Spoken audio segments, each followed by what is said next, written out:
Hello friends, for story में आप लोगों का स्वागत है। पिछले पार्ट में आप लोगों ने सुना कि वो शीतल जो है बैठी हुई होती है, काफ़ी कुछ सोच रही होती है और तभी उसकी मम्मा चक्कर खा के गिर जाते हैं। उन्हें हॉस्पिटल लेके जाते हैं, डॉक्टर से बातचीत की जाती है तो पता चलता है कि उसकी मॉम को बीपी और शुगर का इशू है। आज की डेट में बीपी और शुगर बहुत आम बीमारी है, हर किसी को हो जाती है और कोई इतना ध्यान भी नहीं देता। रोज़मर्रा की ज़िंदगी का जैसे एक अहम हिस्सा बन गई है आजकल ये बीमारी, लेकिन उस टाइम ये बहुत बड़ी बीमारी हुआ करती थी। जिसके जब ये सुना शीतल ने तो उसको बहुत बड़ा एक झटका लगा था। उसे लगा था कि क्या हो गया, वो बहुत परेशान हो गई थी। खैर, उसे खुद को संभालना था। घर में जिसको भी पता चला वही परेशान हो चुका था, सबको टेंशन हो गई थी। खैर, उसके पापा और उसने जो है डॉक्टर से बात की और डॉक्टर ने जो भी हिदायतें दी थी, खाने पीने में परहेज की, घूमने की, वो सब कुछ एहतियात रखने के लिए कहा। और शीतल एक उम्मीद के साथ वहाँ से बाहर निकली, अपनी मॉम को घर लेके आई और उनके खाने पीने का ध्यान रखने लगी। और अपनी मम्मी से भी कहा कि मम्मा प्लीज़ अपना ध्यान रखा करो,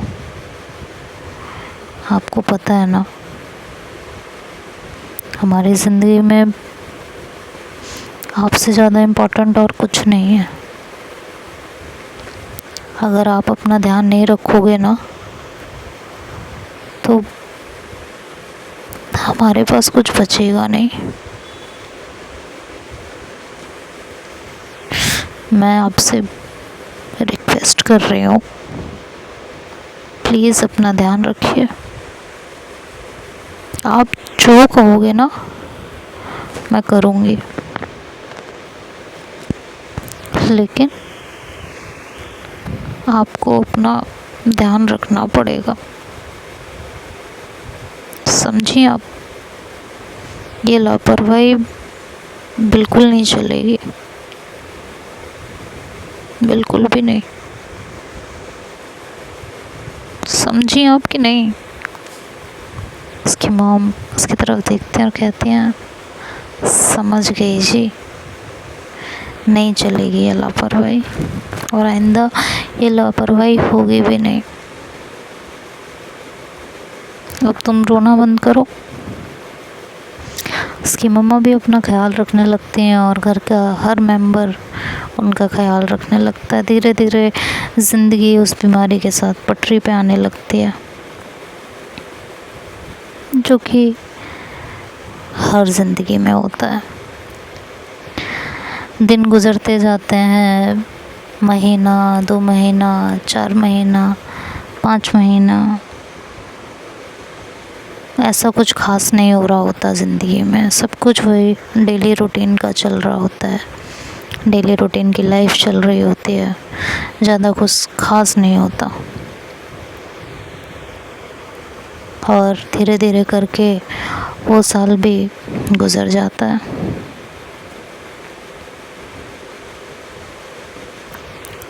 और नया साल आता है। नए साल के साथ बहुत सारी नई चीज़ें भी आती हैं।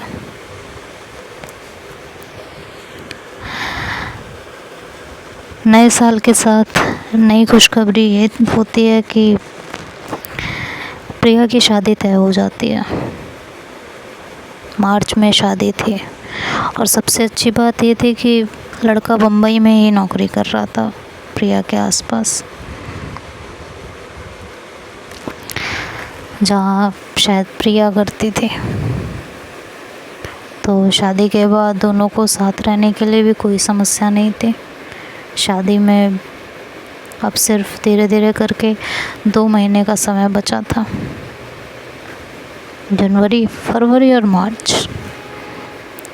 और शीतल की ज़िंदगी में वही सेम चीज़ चल रही थी। वो सिर्फ अपने नौकरी की तलाश कर रही थी, पर उसे कोई अच्छी जगह नौकरी मिल नहीं पा रही थी। नौकरी मिलना शायद उस टाइम में आसान काम नहीं था। जहाँ भी जाती सैलरी भी कम होती थी और इंक्रीमेंट और एक्सपीरियंस के ज़्यादा चांसेस नहीं होते थे। एक दिन ऐसे ही प्रिया से बात करते हुए उसने बताया कि ये सब चल रहा है यार, नौकरी नहीं मिल रही ढंग से। और प्रिया भी अपनी ज़िंदगी के अनुभव से कुछ अच्छे, कुछ बुरे, कुछ खट्टे, कुछ मीठे अनुभवों से गुजरते हुए काफ़ी मैच्योर हो चुकी थी। अब प्रिया से बात करते हुए शीतल को थोड़ा अच्छा लगने लगा था, तो उसने अपनी बात बताई। तो प्रिया ने कहा कि तुम एक काम करो ना, मुंबई आ जाओ। मैंने तुम्हें पहले भी कई बार कहा है कि वहाँ ज़्यादा स्कोप नहीं है, तुम यहाँ चले आओ। यहाँ स्कोप और एक्सपोजर दोनों है, तो यहाँ तुम्हें अच्छी नौकरी मिल जाएगी और तुम्हारा करियर भी सेटल हो जाएगा। लेकिन तुम मेरी बात सुनती नहीं हो। अभी भी कह रही हूँ तुम यहाँ आ जाओ, यहाँ अच्छी नौकरी लग जाएगी तुम्हारी। शीतल ने कहा कि मैं नहीं आऊँगी वहाँ, मुझे बम्बई नहीं जचेगी, और दूसरा मैं माँ पापा को छोड़कर नहीं जाना चाहती कहीं भी। ठीक है। तो प्रिया कहती है सीधे सीधे ये क्यों नहीं कहती कि तुम्हें अपने छोटे शहर से इतना प्यार है कि उसे छोड़कर जाने का कहीं मन ही नहीं करता। तुम्हारे पास इतना साहस ही नहीं है, तुम इतना साहस जुटा ही नहीं पा रही हो कि तुम यहाँ आ जाओ। तो शीतल कहती है पहली बात तो ये है कि माँ पापा को अकेले छोड़कर मैं आऊँगी नहीं। दूसरी चीज़ ये है कि जो तुम सोच रही हो वो भी सही है। जिस घर में, शहर में मेरा बचपन गुजरा है, जवानी परवान चढ़ रही है, उसे छोड़ना बहुत मुश्किल हो जाता है। मैं अपने शहर की हर एक गली से परिचित हूँ। हर ख़ास और आम हर तरह की जानकारी होती है। रोज़ घर से जब ऑफिस आती हूँ, ऑफिस से मार्केट, मार्केट से फिर घर, तो आते जाते समय पता नहीं कितने परिचित चेहरे मुझे रोज़ मिलते हैं, कितने जानने वाले मुझे रोज़ मिलते हैं। और वहाँ बम्बई में कौन से परिचित मिलेंगे मुझे? बड़े शहर में सिर्फ अजनबी मिलते हैं और अनजानापन मिलता है, और अपनापन यही छोटे शहर में छूट जाता है। तुम बताओ, तुम्हें वहाँ जाके अच्छा लग रहा है? प्रिया कहती है ये सब कहने की बातें होती हैं, प्रैक्टिकल बनो थोड़ा। मैं यहाँ आके अच्छी जॉब कर रही हूँ, अच्छी लाइफ जी रही हूँ, घर पे भी पैसे भेज रही हूँ, माँ पापा की हेल्प कर रही हूँ। तुम भी वो कर सकती हो। कब तक वहाँ के धक्के खाती रहोगी? मुझे ये बता दो ज़रा।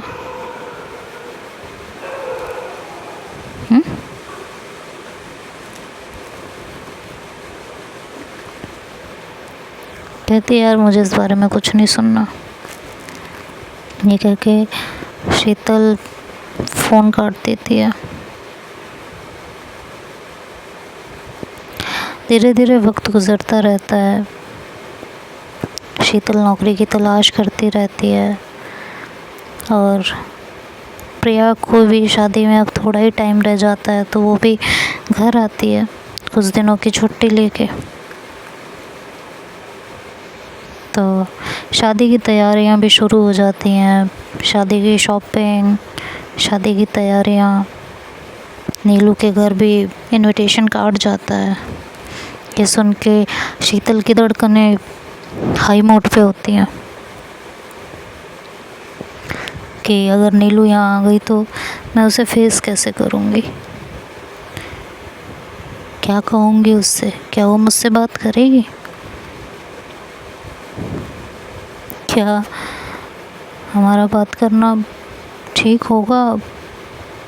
वो अपनी ज़िंदगी में कितनी आगे बढ़ चुकी होगी। मैं आऊँ या नहीं आऊँ, कुछ समझ में नहीं आ रहा। क्या ज़रूरत थी मम्मी को उसके यहाँ इनविटेशन भेजने की? पहले भी तो कई बार कई चीज़ों में इनवाइट किया गया है ना, या उनके यहाँ कुछ होता है वो तो नहीं करते इनवाइट,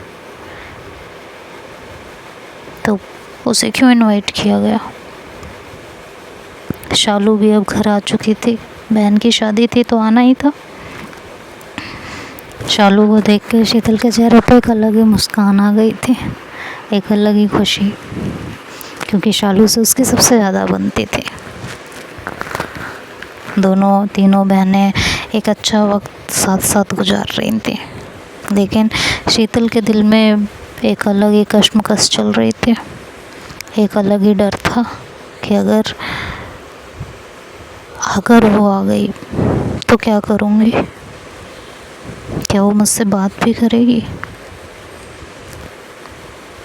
इनविटेशन कार्ड सारे बढ़ चुके थे, सबके लिए शॉपिंग की तैयारियां की जा रही थी। घर की तैयारियां लड्डू जैसे कि शालू की शादी में हुआ था, लेकिन इस बार इस शादी में शीतल को नीलू की कमी खल रही थी। उसे नीलू के साथ बिताए हुए वो पुराने लम्हे बार बार याद आ रहे थे, और दिन में सिर्फ एक ही बात चल रही थी कि नीलू आ तो नहीं जाएगी, नीलू आई तो क्या होगा, मुझसे बात करेगी भी या नहीं, उसकी ज़िंदगी में कहीं कोई और तो नहीं आ गया होगा। कितना लंबा अरसा गुजर गया, हम दोनों ने एक दूसरे की आवाज़ भी नहीं सुनी। प्यार तो छोड़ो, उसने मुझसे दोस्ती रखने का भी नहीं सोचा। शादी की तैयारियां करते हुए हर मोमेंट पे उसे नीलू की याद आती रहती थी, कैसे उससे मिलने के लिए, उससे बात करने के लिए वो बहाने ढूंढती रहती थी, और ये सब यादें उसके ज़ख्मों को ताज़ा कर रही थी, उसके दिल को बुरी तरह घायल कर रही थी। दिल में दर्द, आँखों में आंसू लिए और होठों पे झूठी मुस्कुराहट लिए